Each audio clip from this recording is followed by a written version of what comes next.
You are the word at the beginning, one with God the Lord Most High.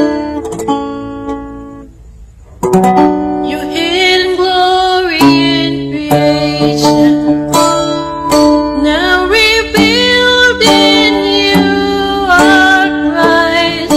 What a beautiful name it is. What a beautiful name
every song we could ever sing. Worthy of all the praise we could ever bring. Worthy of every breath we could ever breathe. We live for you.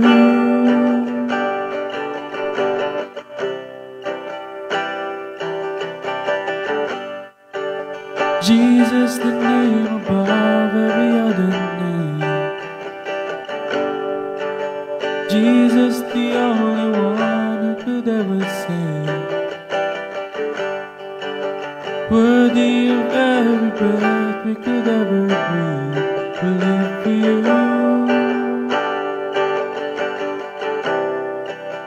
Sing holy. Holy, there is no one like you. There is none beside you. Open up my eyes in wonder. Show me who you are and fill me with your heart and lead me in your love to those around me.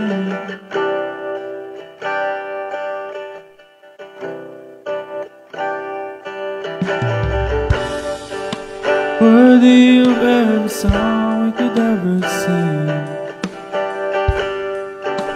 Worthy of all the praise we could ever bring.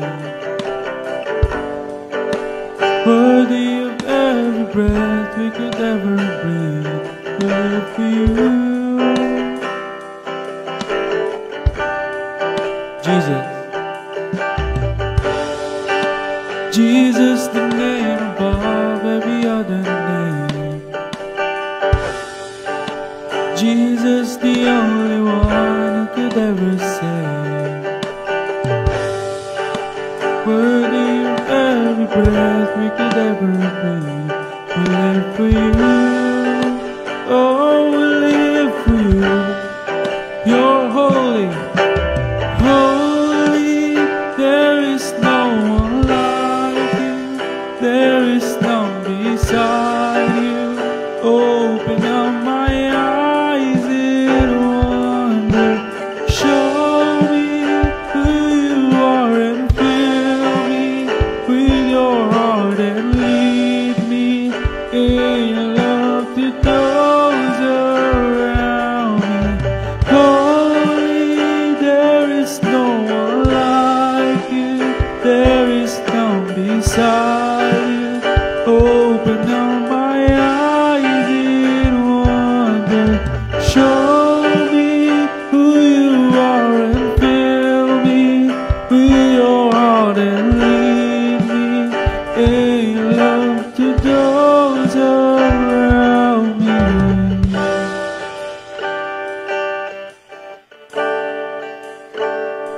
Yes, Jesus.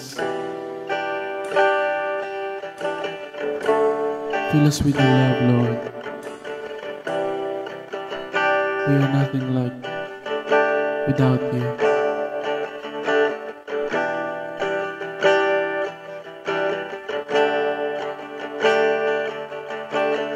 I will build my life upon your love. It is a firm foundation. I will put my trust in you alone, and I will not be shaken. I will build my life upon your love. It is a firm foundation. I will put my trust in you alone.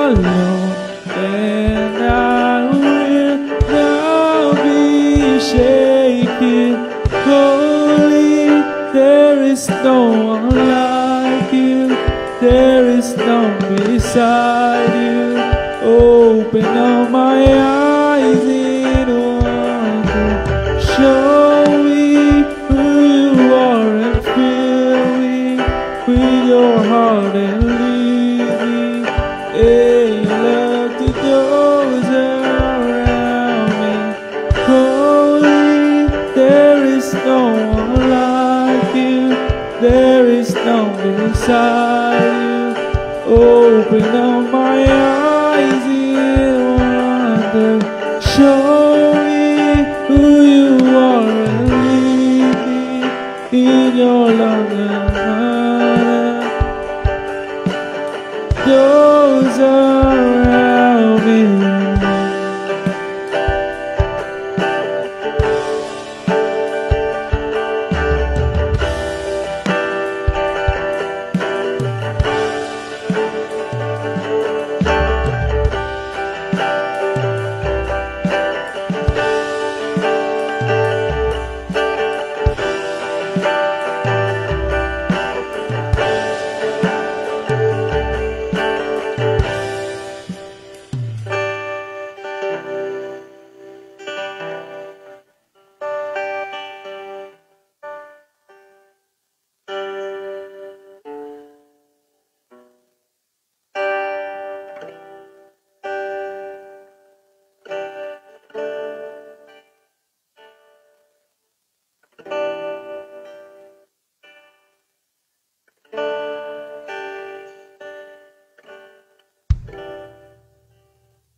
Magandang hapon sa inyong lahat. Welcome to a Praise Church. Nandito na naman po tayo para sa isang linggo ng pagsamba sa Panginoon. Kumusta po ang araw nyo? Kumusta po ang linggo? I pray na naging maayos po ang ating MECQ. Di ba? Hopefully by tomorrow, sabi nga, bumalik na tayo sa GCQ. I-announce po ng ating presidente kung ano pong mangyayari. But let's pray to the Lord that everything will be okay. Alam po natin na even the past na nag-MECQ tayo, pataas ng pataas pa rin yung kaso ng COVID-19. And lahat tayo naapektuhan, lahat tayo nag-iisip. Pero manalig po tayo sa Panginoon, everything will be okay. He will provide the cure, He will provide the vaccine. Siya po ang magpo-provide ng kasagutan para sa ating pinagdadaanan. Alam niyo, speaking of pinagdadaanan, lahat po tayo may pinagdadaanan. Siyempre, pag may pinagdadaanan ka, may pinanggalingan yung pinagdadaanan na yun. Di ba?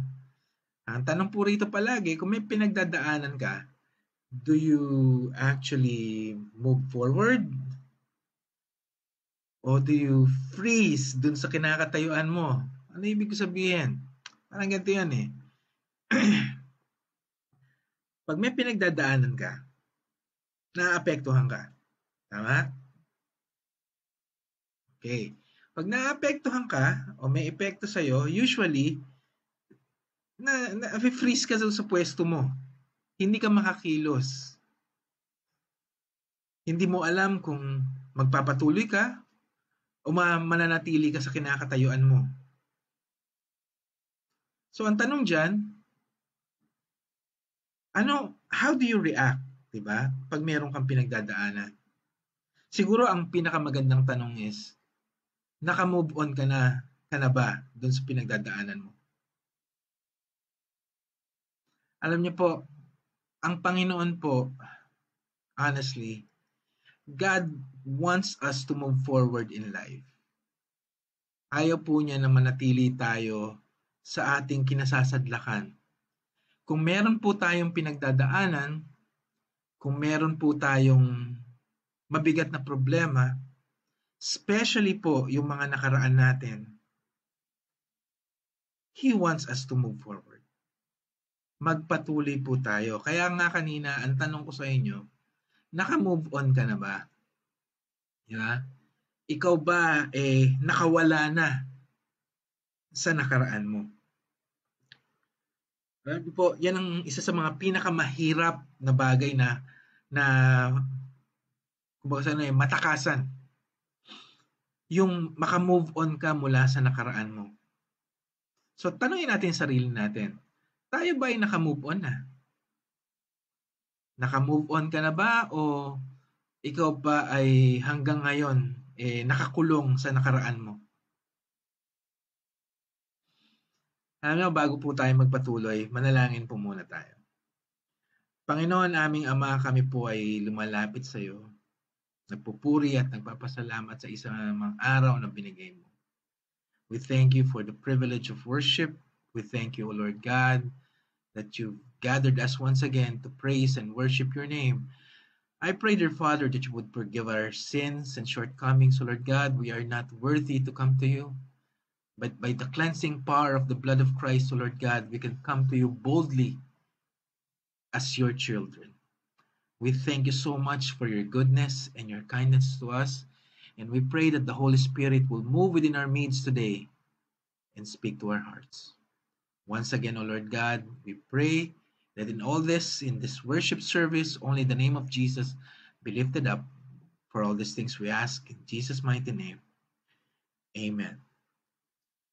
In the book of Philippians, sa libro po ng Filipos, chapter 3, verse 13, ang sabi po doon, Brethren, I do not regard myself as having laid hold of it yet. But one thing I do, forgetting what lies behind and reaching forward to what lies ahead. Ulitin po natin. Brethren, I do not regard myself as having laid hold of it yet. But one thing I do, forgetting what lies behind and reaching forward to what lies ahead. Makikita po natin dito ang Apostol Pablo, sinasabi niya, hindi pa niya na-achieve yung dapat niyang ma-achieve. Wala pa siya doon. Hindi pa niya nakukuha, hindi pa siya successful. Pero one thing na ugali niya, he always keeps in mind, sabi niya. Kinakalimutan niya ang nakaraan, tapos na yan, at nagpapatuloy siya, nagmo-move forward siya. He moves forward to what lies ahead. So, ang tanong dito, why do we need to move forward? Diba? Nasasadlak ka sa isang problema, nasasadlak ka sa iyong nakaraan, may nangyari sa buhay mo na hindi mo makalimutan. Why do we need to move forward? Bakit kailangan nating magpatuloy? Imagine niyo po sa EDSA. Nasa EDSA, di ba? Tumatakbo yung isang bus ng mabilis. Alam niyo naman po kung gaano ka-traffic sa EDSA, gaano karaming sasakyan ang nasa EDSA. So tumatakbo siya ng mabilis, tapos nagka-problema, bigla siyang huminto sa gitna. Ano po ang magiging resulta? Traffic, di ba? Maraming tao ang maantala, maraming tao ang madidelay, di ba? Ganon din po tayo sa buhay natin. Hindi ka pwedeng basta huminto. Di ba? You're moving forward, you're going through with your life, nag-aaral ka or nagtatrabaho ka, then nagka-problema ka, all of a sudden gusto mong huminto. Katulad ho nung tumatakbong bus sa EDSA, pag huminto ka, may mga ibang tao, hindi lang ikaw, may mga ibang bagay, ibang tao na maapektuhan dahil dun sa paghinto mo. Hindi ka pwedeng huminto. It's not just for yourself. Di ba? You need to move forward. Ganon din rin po, imagine sa isang contest, sa isang racing contest. 10 kayong tatakbo. Di tumakbo kayo, naunguna ka na, then all of a sudden, nagkaroon ka ng problema. Di ba? Ibig sabihin, let's say, naramdaman mo, mayroong bato sa pumasok sa sapatos mo. Ang ginawa mo, bigla kang huminto. There's a big possibility na yung mga nasa likuran mo, may matitisod sa'yo. And of course, hindi ka makakatapos ng takbo mo. Brethren, hindi ka pwedeng huminto, lalo na kung ikaw ay nasa isang contest. Tayo po, according to the Bible, hinihilin tulad po tayo sa isang contest na pagtakbo, sa isang paligsahan. Lahat tayo ay tumatakbo. Mabilis ka man o mabagal sa iyong pagtakbo, kailangan mong tapusin yung pagtakbo mo. You cannot stop. You need to move forward. Naintindihan natin na may mga bagay na nangyayari sa buhay natin na talaga makakaparalisa sa atin. Sabi nga, we tend to undergo certain levels of depression in our life. Pero hindi po tayo pwedeng bumabad sa ganong sitwasyon. You cannot. Mag-stagnate ka. Mabubulok ka dun sa pwesto mo. You have to move forward. Imagine niyo po ang isang bato. Especially para dun sa mga tao na nakakapunta sa probinsya, nakakaakyat ng bundok. Ang bato po, pag hindi po kumikilos yan, steady yan sa isang lugar. Sa katagalan ng panahon, kinakapitan niya ng kung ano-anong bagay. Unang-una, yung lumot, moss. Diba? Kinakapitan yan. Pinamamahayan niya ng mga insekto. Pero ang bato po na kumikilos, katulad nung description natin last Sunday, yung bato po na kumikilos, na sumasabay sa alon, bumabangga sa ibang bato, especially pag nasa dagat ka. Nawawala yung mga rough edges, nawawala yung mga magaspang na parte, bumibilog yan, gumaganda yan. Tayo po ay hindi bato na nakalagak sa bundok. Tayo po ay bato na nasa pangpang ng dagat. Patuloy po tayong kumikilos, hindi po tayo pwedeng hindi kumilos. We have to move forward. Sabi nga, pag may pinagdadaanan ka, pwede kang dumaan doon. Pero hindi ka pwedeng bumabad. Diba? Kasi, kailangan mong kumilos. So, why do we need forward in the first place? We need to move forward first and foremost because the Bible tells us so. Diba? The Bible tells us that the righteous keeps moving forward, and those with clean hands become stronger and stronger. Ang mga matuwid daw ay patuloy na nagpapatuloy. At yung may mga malinis na kamay ay tumitibay, lumalakas. Bakit po? Kasi po yung mga pinagdadaanan po natin, inaalaw sa buhay natin ng Panginoon. Inaalaw niya yan para tayo ay lumakas. Pinagdadaanan natin yan eh. Itong mga bagay na yan, pinagdadaanan natin. Hindi mo pwedeng ikutan yan, hindi mo pwedeng iwasan ang problema. Magkakaproblema at magkakaproblema ka. Dadaan at dadaan ka sa problema. At katulad ng mga pinag-usapan natin ng ibang linggo, alam niyo po, lahat po ng mga pinag-uusapan natin week upon week, magkakadikit po yan. Connected po lahat yan. Ngayon po, itong pinag-uusapan po natin na mga problema, kailangan po natin yan sa ikabubuti natin, ikakalakas po natin.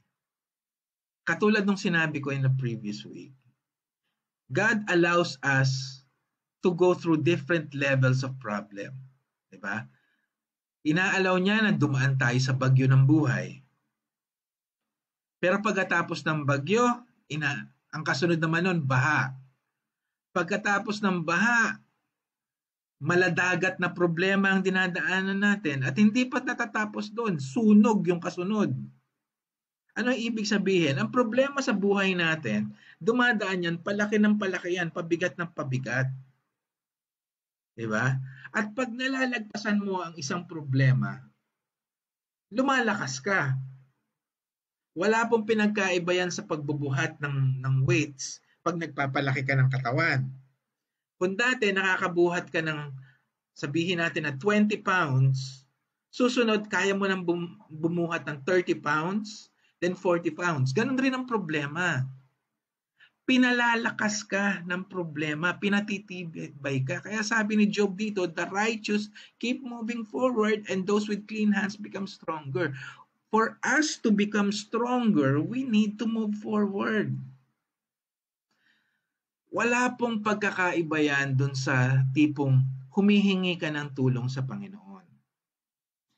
Pag humihingi ka ng tulong sa Panginoon, hindi ibig sabihin nun, mananatili ka na lang dun sa pwesto mo at habang hinihintay mo yung sagot ng Panginoon. Hindi. Kailangan magpatuloy yung buhay mo habang wala pa yung sagot sa'yo. Diba? Sabi nga sa Book of Daniel, nananalangin ka pa lang, binigay na ng Panginoon yung sagot. Kaya kumilos ka. Parating na yung sagot.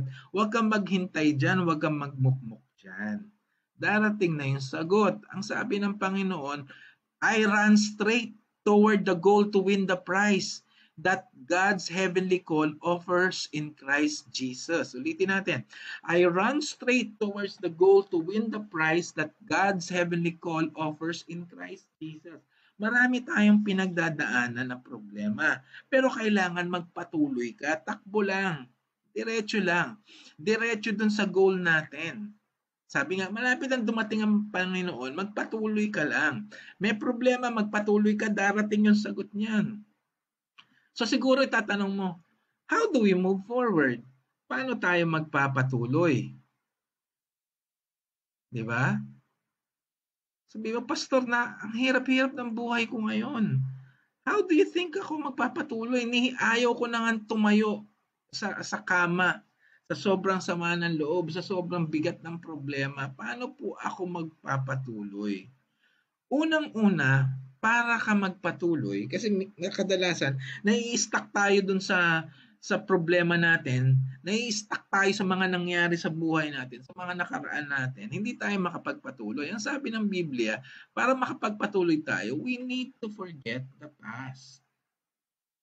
May pinagdaanan ka, nagkaroon ng problema, hindi ka makapag-move on. Maaaring stuck ka sa sitwasyon mo ngayon, sa problemang pinagdadaanan mo. Nawalan ka ng trabaho. Dahil sa nawalan ka ng trabaho, ang ginawa mo, nag-inom ka, naglalasing ka araw-araw, hindi ka makapag-move on. Gayon din yung iniwanan ka ng isang lalaki o ng isang babae na akala mo makakasama mo na habang buhay. Anong ginawa mo? Dahil iniwan ka, nagmukmuk ka, nagdepress ka, wala kang ginawa kundi pag-isipan ang nakaraan nyo. Alam mo, you cannot start the next chapter of your life if you keep on rereading the last one. Ulitin natin. You cannot start the next chapter of your life if you keep rereading the last one. Ibig sabihin po, hindi ka makakapagpatuloy sa buhay mo kung palagi mo nalang binabalikan yung nakaraan mo. It's okay to remember the past. Sabi nga natin, hindi mo naman talaga makakalimutan yan eh. When we say forget the past, it doesn't mean na talagang totally makakalimutan mo. It only means na you could glimpse at it, but you could move forward, learn from it, then move forward. Diba? Forget what happened in the past and do not dwell on the events from long ago, sabi sa Isaiah 43:18. Itong mga bagay-bagay na nangyari sa nakaraan natin, kadalasan, pag bumababad ka dyan, para yung bato na nakakapit sa'yo, hindi ka makapag-move forward. Iniwan ka na nung tao. Masaya na siya. Ikaw na lang ang bitter. Mag-move on ka na.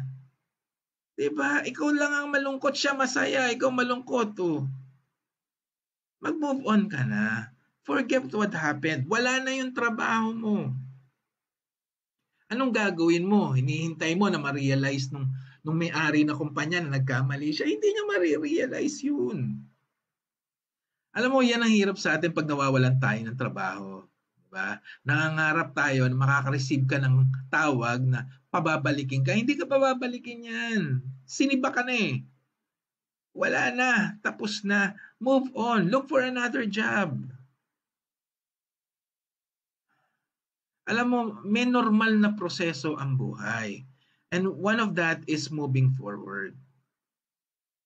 Kalimutan mo yung nakaraan mo. Nangyari na yan. Move forward. Nagkamali ka. May mga maling desisyon ka nagawa. Diba? Mahal na mahal ka ng girlfriend mo. Nangaliwa ka pa rin.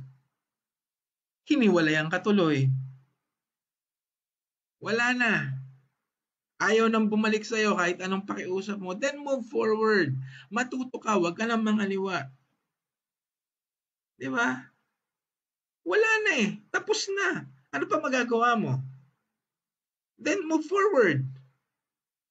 That's the only thing you could do is to move forward.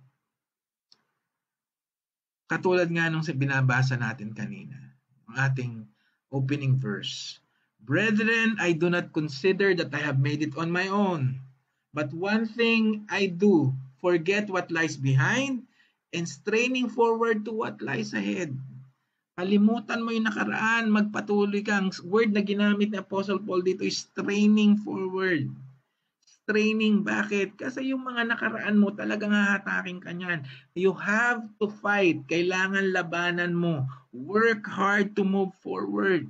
You have a goal in life. Ano bang pangarap mo sa buhay? Magmukmuk ka na lang dyan? Diba? You have to move on. You have to move on. Why? Because old things are gone. Tapos na.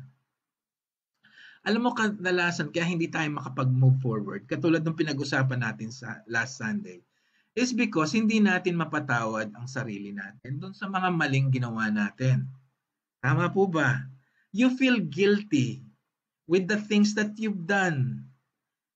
Diba? Kaya hindi ka makapag-move forward kasi sinisisi mo yung sarili mo, binabalik-balikan mo sa isip mo kung ano yung nagawa mo, and you're blaming yourself. Come on, seriously. Your past is gone. Tapos na yan. Don't let yesterday use up too much of today. It's okay. Natatandaan mo, nagawa ko to, mali ko to, kaya kami nagkaganito. Fine. Then move on. Learn from it and move on. Alam mo, nakakalimutan natin ang sinabi ng Biblia. Nagkamali ka, nagkasala ka, kaya ka nasadlak dyan sa problema ngayon. Diba? Most of the things that the bad things that happens in our life, kasalanan natin eh. Diba? Mga maling desisyon, mga katigasan ng ulo, di ba? Kaya nga tayo mahal na mahal ng Panginoon eh. Bakit? Anong ginawa niya? Sabi ng Biblia, therefore there is now no condemnation for them who are in Christ Jesus. Nung tinanggap mo ang Panginoon, humingi ka ng tawad sa kasalanan mo, pinatawad niya ang kasalanan mo past, present, and future. Kaya nga wala ka ng condemnation. May bunga yung kasalanan mo, pero wala ng paghuhusga.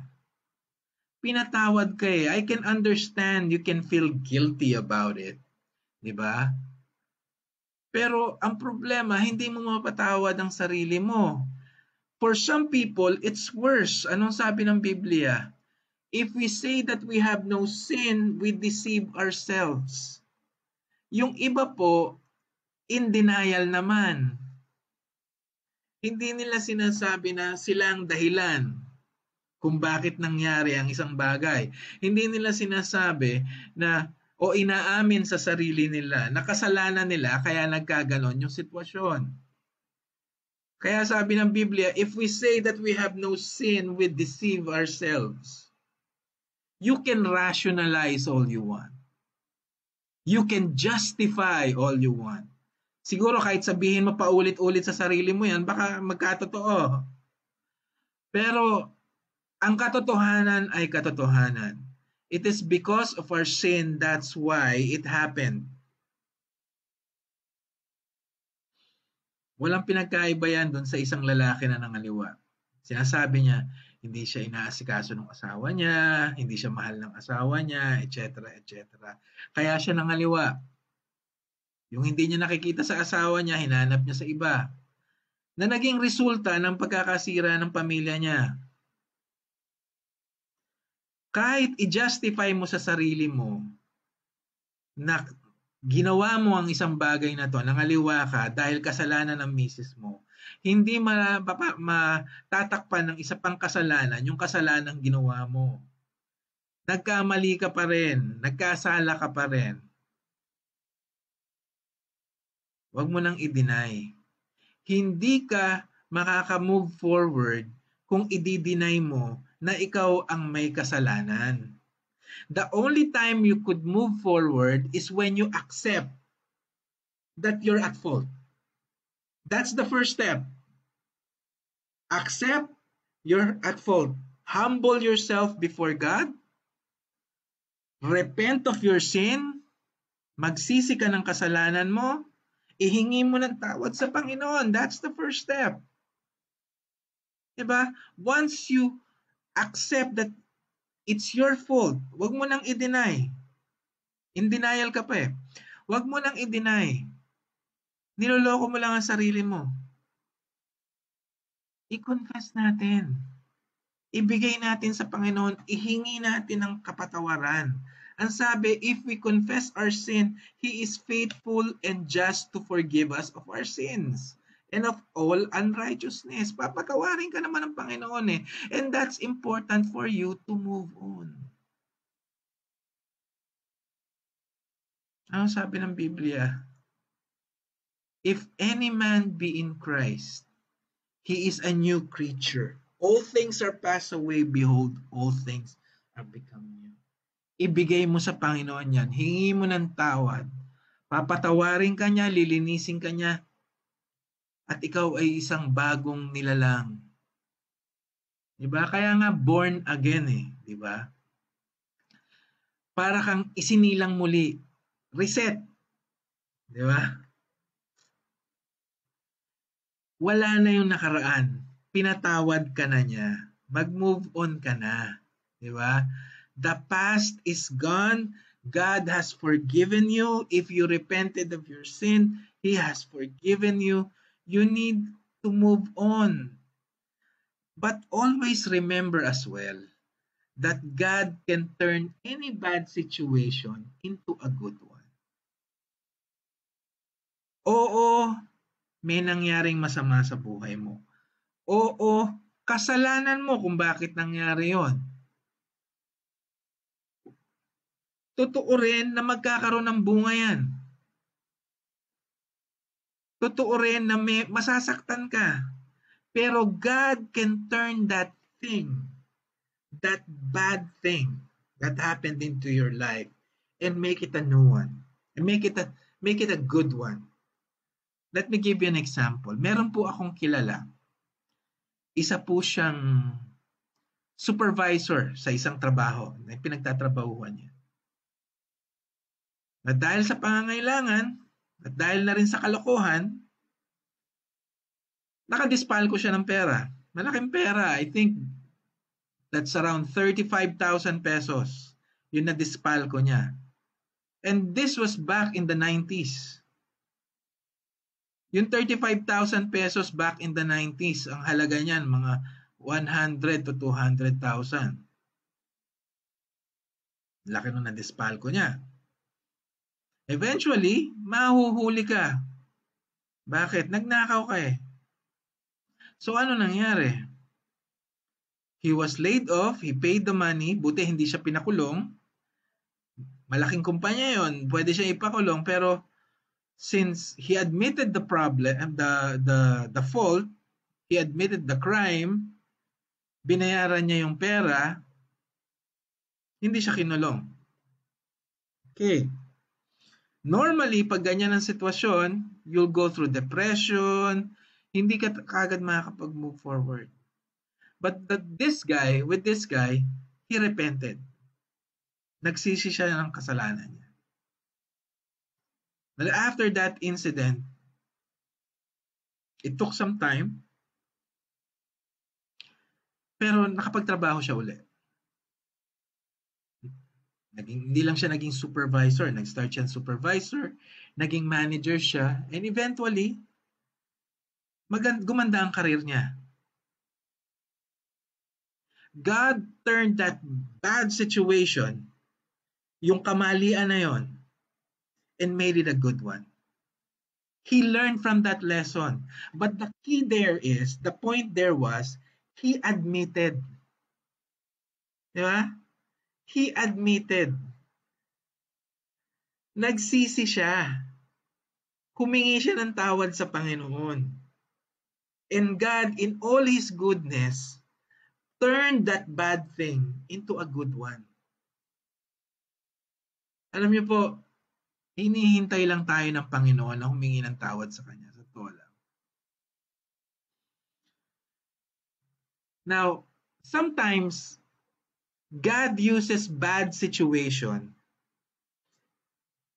to kick you out of your comfort zone. Especially pag may pinagagawa sa iyo ang Panginoon. Di ba? So, He allows bad things to come.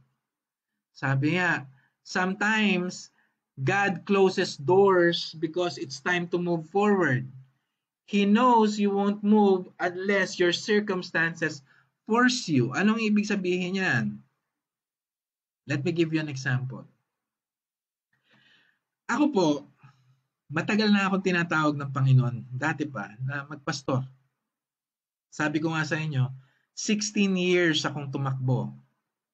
Umiwas, nagtago sa Panginoon as if makakapagtago ka naman talaga para magpastor. I'm in the height of my career. Pataas na yung position ko. And I was aspiring for a much higher position. So, anong ginawa ng Panginoon? Anong nangyari? Doon sa kinakapitan kong magandang buhay. Doon sa kinakapitan kong magandang posisyon. Tinanggal ng Panginoon lahat ng tao na tumutulong sa akin. Tinanggal niya yon. And worst case, I was diagnosed with an illness. Hindi lang illness, it was a genetic illness. Di ba? Yung sakit ko po sa puso, hindi po bunga ng ng katakawan sa taba. Hindi po. Ibig sabihin, I was born with it. Congenital disease po yung nasa puso ko. And lumabas po yun dahil sa tindi ng pressure, tindi ng stress sa trabaho, lumabas siya. Nakita siya. Umabot po ako sa punto na wala nang tumutulong sa akin, may sakit pa ako. But to stop? Resign? Nawala lahat. Nagbago yung circumstance sa buhay ko. Binago po ng Panginoon yung direksyon ng buhay ko. Pinabayaan ba niya ako? Hindi. Binago niya lang yung direksyon. Diba? May trabaho pa rin kami, kumikita pa rin kami. Pero binago niya yung direksyon ng buhay ko para sagutin ko yung panawagan niya bilang pagpapastor. The Bible says, we know all things work together for good of those who love God, those who are called according to His purpose. Lahat po tayo may panawagan. Tinatawag tayo ng Panginoon. And there will be times in our life na hahayaan niyang may mga bagay na dumating sa buhay natin para kumilos tayo o para lumipat tayo ng direksyon. Dahil sa sobrang comfort natin, sa sobrang sanay na tayo dun sa tinitiran natin, sanay na tayo kung nasaan tayo, ayaw na nating kumilos, ayaw na nating umalis. But God wants us to move. He wants us to go. So ang ginagawa niya, binibigyan niya tayo ng sitwasyon. Isang sitwasyon na magpapabago sa buhay natin. Parang ganito yan eh. Yung sunog sa Gloria 5. Diba? Matagal mo nang gustong ayusin ang buhay mo. Matagal mo nang gustong ipaayos rin ang bahay mo. Diba? Kung hindi nangyari yung sunog, tingin mo, hindi mapapalitan lahat ng bagay sa buhay mo. Aminin mo, pagkatapos ng sunog, na-reset lahat ng buhay mo, di ba? Pero ngayon, tignan mo. Mas maganda yung bahay mo. Mas maganda yung gamit mo sa bahay ngayon. Mas naging close kayo ng pamilya mo. Mas umayos ang buhay mo. Bakit? Kasi inayos ng Panginoon. Kaya wag mo nang isipin yung sunog. Para nananawagan ako dun sa mga members natin ng church. Wag mo nang isipin yung nangyaring sunog. Tapos na yon. Mas maganda nga yung buhay mo ngayon, di ba? Wag nyo nang sisihin kung sino man yung nagsimula ng sunog. Hayaan nyo na yon. Mas maganda ang bahay mo ngayon, di ba? Bago mga gamit mo, di ba? All things work together for good. So why don't you just praise and thank the Lord? Now, you just have to trust God. You just have to trust God's sovereignty. Alam ng Panginoon ang ginagawa niya. Alam niya kung ano ang mas makakabuti sa atin. Sabi nga sa Biblia, trust in the Lord with all your heart and do not lean on your own understanding. In all your ways acknowledge Him and He will direct your path. Alam ng Panginoon yung ginagawa niya. Magtiwala tayo sa Kanya. Sabi nga, but the Lord watches over those who fear Him, those who rely on His unfailing love. Alam ng Panginoon ang ginagawa niya, binabantayan ka niya, nakatingin siya sa'yo, may plano siya para sa'yo. So magtiwala tayo. Diba? Yun lang naman inaano niya eh. May pinanggalingan ka ng nakaraan. Pinatawad ka na. Magtiwala ka sa Kanya dahil alam niya kung ano yung ginagawa niya. Just seek His wisdom. Seek His guidance. Hindi ka pababayaan ng Panginoon eh. Tutulungan ka niya. Humingi ka lang ng tulong. Humingi ka ng gabay. Ang sabi ng Biblia, I will instruct you and show you the way to go. With my eye on you, I will give counsel. Gagabayan ka ng Panginoon. Diba? He will show you the way to go. bahala ang Panginoon sa'yo. Magtiwala ka lang. Alam mo, minsan, nahihirapan tayo magtiwala sa Panginoon dahil na rin dun sa mga pinagdaanan natin. Di ba? Ito yung sinasabi natin na strongholds. Di ba? Sabi ko sa inyo, konektado lahat yung mga pinag-aralan natin. Strongholds. Pero you just have to trust God. Pag may mga problemang dumaan na ganyan, you just have to trust God. But the Word gives us light to move forward on the right path. Ngayon, kung aaralin mo ang salita ng Diyos, maintindihan mo yung sinasabi ko. Ibibigay niya yung direksyon. Nung ipinangako niya na I will guide you, gagamitin niya ang salita niya para gabayan ka. Paano mo ba malalaman ang salita ng Diyos? Unang-una, basahin mo.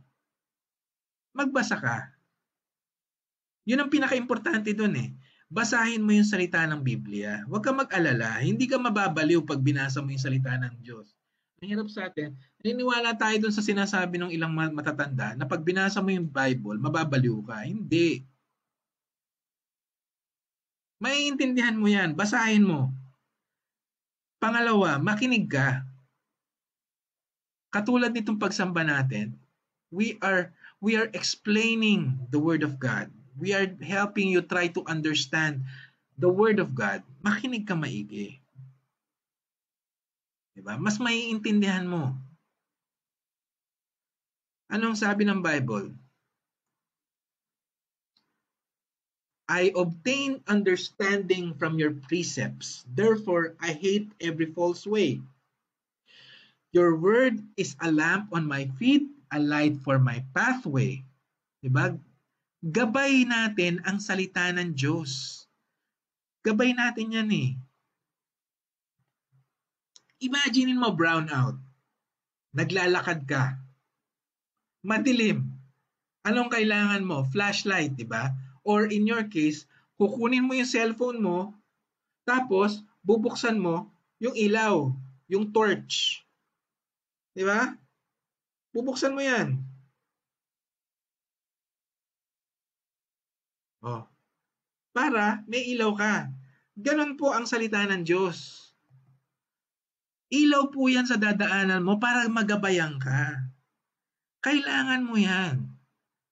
That's why you need to stop worrying. Ibinigay ng Panginoon sa atin yung kailangan natin, yung gabay natin, para makapagpatuloy tayo. Ang problema, kahit alam na natin yung mga bagay na to, nagdududa pa rin tayo, masyado tayong maduda eh. Nagwo-worry pa rin, dumating yung problema, nagwo-worry pa rin tayo. Nag-aalala pa rin tayo. Ang sabi ng Biblia, can any one of you, by worrying, add a single hour to your life? Pag nag-worry ka ba, madadagdagan ba yung buhay mo? Hindi naman eh. Pag nag-worry ka ba, tatangkad ka? Hindi rin naman. Diba? So, you let God do the work. Give it to God. Stop worrying. Alam mo, ito ang tandaan po natin.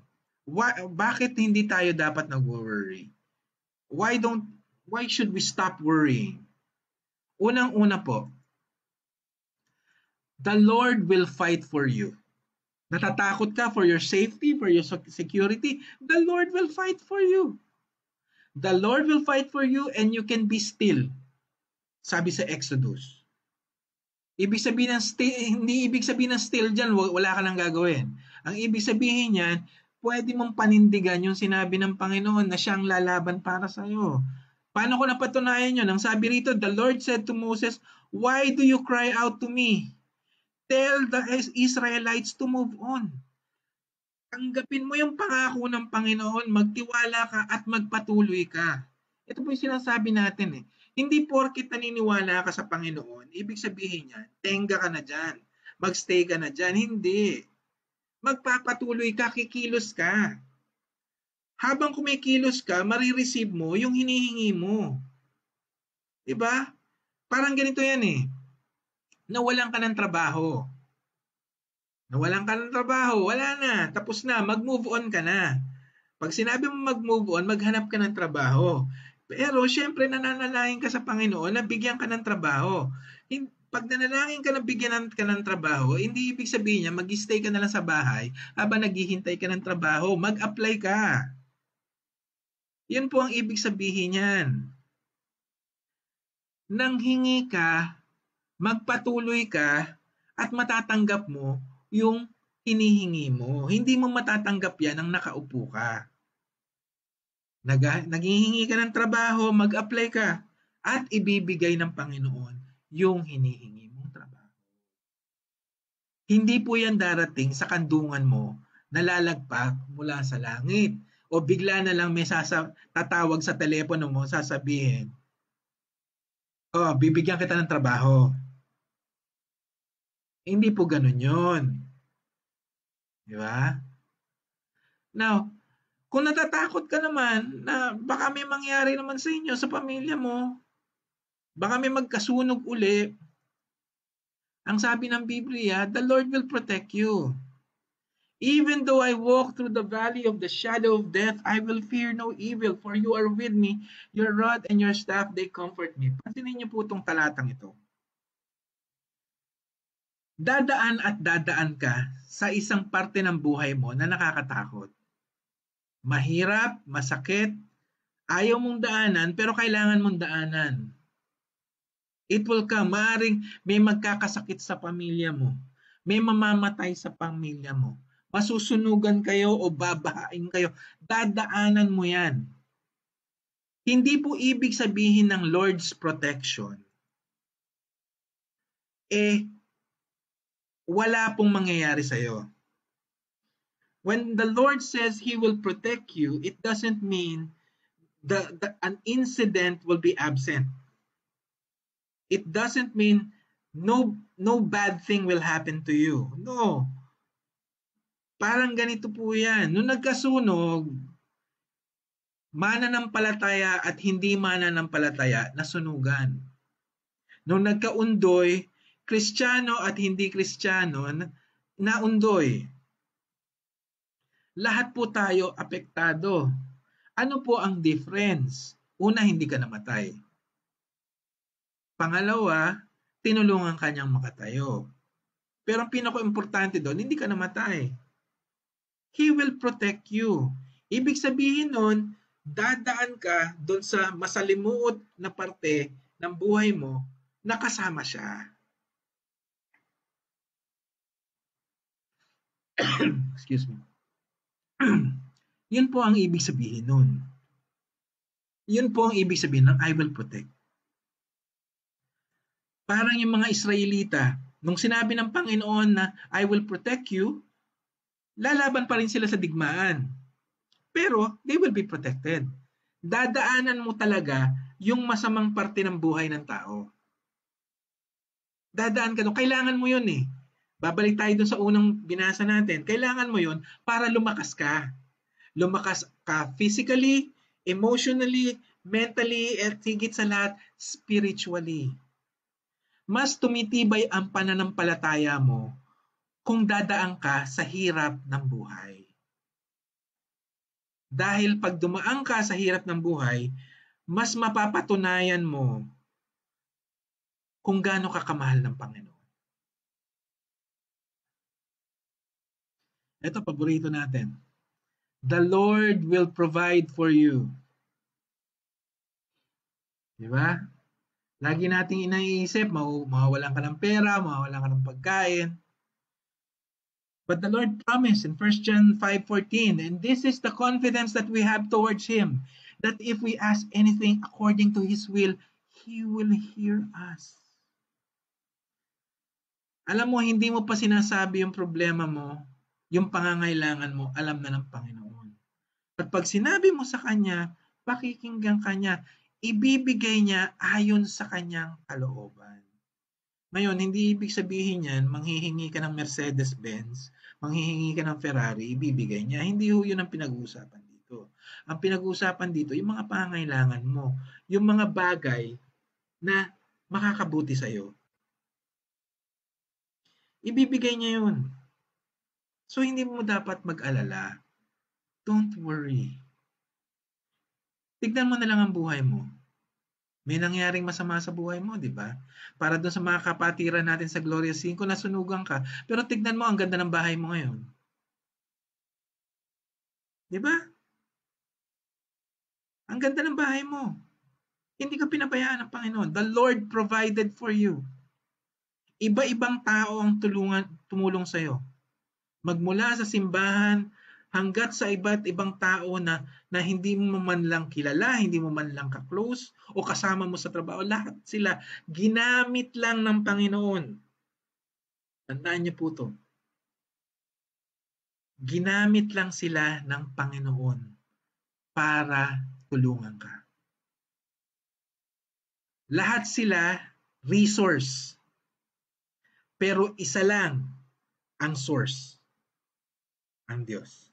Tandaan po natin, lahat ng pagpapala natin, lahat ng tulong na tinamasa natin, isa lang ang pinanggalingan niyan, purihin po ang pangalan ng Panginoon. So, ano po ang dapat na mindset natin? What is our proper mindset when it comes to these things? Unang-una, dapat tayo ay maging joyful. Magkaroon tayo ng kagalakan. A joyful heart, according to Proverbs 17:22, is good medicine, but a crushed spirit dries up the bones. A joyful heart is a good medicine. Good medicine pag nalulungkot ka, good medicine pag may problema ka, magtandaan mo merong kagalakan kay Kristo. Ano ba ang difference ng kagalakan sa kaligayahan? Ano ang difference ng joyfulness sa happiness? Yung happiness, happy ka depende sa happening. Ibig sabihin, yung kasayahan mo nakabase sa nangyayari sa paligid mo. Pag may party, masaya ka. Pag maraming pagkain, masaya ka. Pag maraming pera, masaya ka. Ang problema sa happening, nawawala po yan. Ang happiness, nawawala yan. Pag nagkaroon ng problema, wala na. Pero ang joyfulness, kagalakan, hindi po naapektuhan niya ng sitwasyon. Kaya may pera ka o wala, may kagalakan ka. Kaya may pagkain o wala, may kagalakan ka. Bakit? Kasi yung kagalakan mo hindi nakabase sa sitwasyon. Yung kagalakan mo nakabase sa Panginoong Hesukristo. Siya ang nagbigay ng kagalakan na yun eh. Nung tinanggap mo ang Panginoon bilang Panginoon at tagapagligtas, nung iniligtas ka niya, binigyan ka niya ng kagalakan. Binigyan ka niya ng kagalakan na hindi maaapektuhan ng kahit anong sitwasyon sa buhay mo. You can count on that joyfulness kahit may problema. Masaya ka kahit may problema. Nagagalak ka kahit may problema kasi alam mo, kasama mo ang Panginoon. Malalagpasan mo rin ang problema niyan. Malalagpasan mo rin ang pinagdadaanan mo dahil kasama mo ang Panginoong Hesukristo. Kailangan mo lang manampalataya. Ito ang huwag nating kakalimutan. We need to stand firm in the faith. Act like men. Be strong. Kailangan nating manampalataya. Di ba? Isa lang naman ang kailangan panampalatayaan ang Panginoon. Kailangan mong manampalataya, kailangan mong kumapit. Kahit anong mangyari, kahit anong sitwasyon, kahit anong nakaraan. Manampalataya ka na hindi ka iiwan ng Panginoon. Ulitin ko sa iyo, ang sabi ng Panginoon, I will never leave you nor forsake you. So manampalataya ka na hindi ka iiwan ng Panginoon. Kapit. At pag gulong-gulo na yung isip mo, sabi ko nga palagi sa inyo, ang laban nandirito sa isip. Pag nag-iisa ka na lang, hindi ka makatulog, 2:00 na ng umaga, hindi ka pa makatulog, namumroblema ka pa rin, nakukonsumi ka, naiinis ka, at kung ano-ano pa, anong dapat mong gawin? think of spiritual thoughts. Manalangin ka sa Panginoon, sabihin mo sa Kanya, Lord, fill my mind, fill my heart with spiritual thoughts. Anong sabi rito? Finally, brothers and sisters, whatever is true, whatever is worthy of respect, whatever is just, whatever is pure, whatever is lovely, whatever is commendable, if something is excellent or praiseworthy, think about these things. Huwag kung ano-ano ang iniisip natin, problema, konsumisyon, sama ng loob.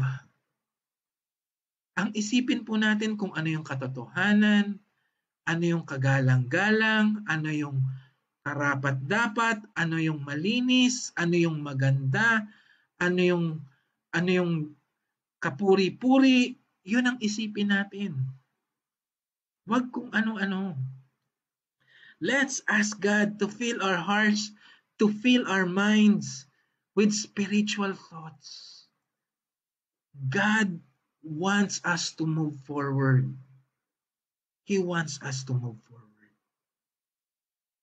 Sabi niya, brethren, I do not regard myself as having laid hold of it yet, but one thing I do, forgetting what lies behind and reaching forward what lies ahead. God wants us to move forward in life. Mga kapatid, mahal tayo ng Panginoon. Gusto niya magpatuloy tayo sa buhay natin. Handa po siyang tulungan tayo. Wala na po yung nakaraan. Pinatawad ka na rin niya. Mag-move on ka na. Diba? So pag tinanong ka, naka-move on ka na ba? Sabihin mo, naka-move on na ako. Sabihin mo dyan sa katabi mo, kalabitin mo. Sabihin mo, naka-move on na ako. Because God wants us to move forward in life. God has prepared a victorious life, a successful life for us. Huwag ho nating hayaan na ang pinagdadaanan natin, pigilan tayo para makuha yung ipinangako ng Panginoon na magandang buhay sa atin. He promised us a victorious life. He promised us a successful life. Hindi madali, pero victory is already there. Jesus Christ won that victory for us. Binayaran po ni Kristo ng dugo niya sa krus ng Kalbaryo yung magandang buhay na tatamasahin mo at tinatamasa mo. Bayad na yan. Claim mo na yan. Sabihin mo sa katabi mo, claim mo na yan. There's a good life waiting for you. Move on. Manalangin po tayo. Let's pray. Panginoon naming Ama, kami po'y nagpupuri sa iyo. Nagpapasalamat sa iyong mensahe sa aming buhay, Lord, that you want us to move on in our life. We thank you, dear Father, for your goodness and your kindness to us, Lord. Hindi po kami karapat-dapat dahil sa dami ng aming kasalanan, sa aming mga nakaraan, sa mga mali naming ginawa. Pero ang ginawa mo po, Panginoon, ibinigay mo po si Kristo. Namatay siya sa krus ng Kalbaryo upang linisin kami sa aming mga kamalian, sa aming mga kasalanan, sa aming mga nakaraan. Binayaran niya po ang aming kasalanan, past, present, and future. There is therefore now no condemnation for us para magpatuloy kami sa aming buhay, para maklaim namin yung napakagandang buhay na inihanda mo para sa amin. Purihin ka, O Panginoon. Purihin ang pangalan ng Panginoong Hesukristo. Truly, O Lord God, all things work together for good. Tapos na yung nakaraan. Isang magandang buhay ang hinanda mo para sa amin. And we are claiming that in Jesus' name. We thank you, dear Father, for all of this. We praise you. We thank you, O Lord. and we give thee back all the honor and all the glory in Jesus' mighty name. Amen and amen. Mga kapatid, don't be a stranger. Ibig sabihin, I try my best to reach out to you guys, to message you. Gusto ko malaman kung ano nangyayari sa inyo. Pero pag may problema po kayo, don't hesitate to message us.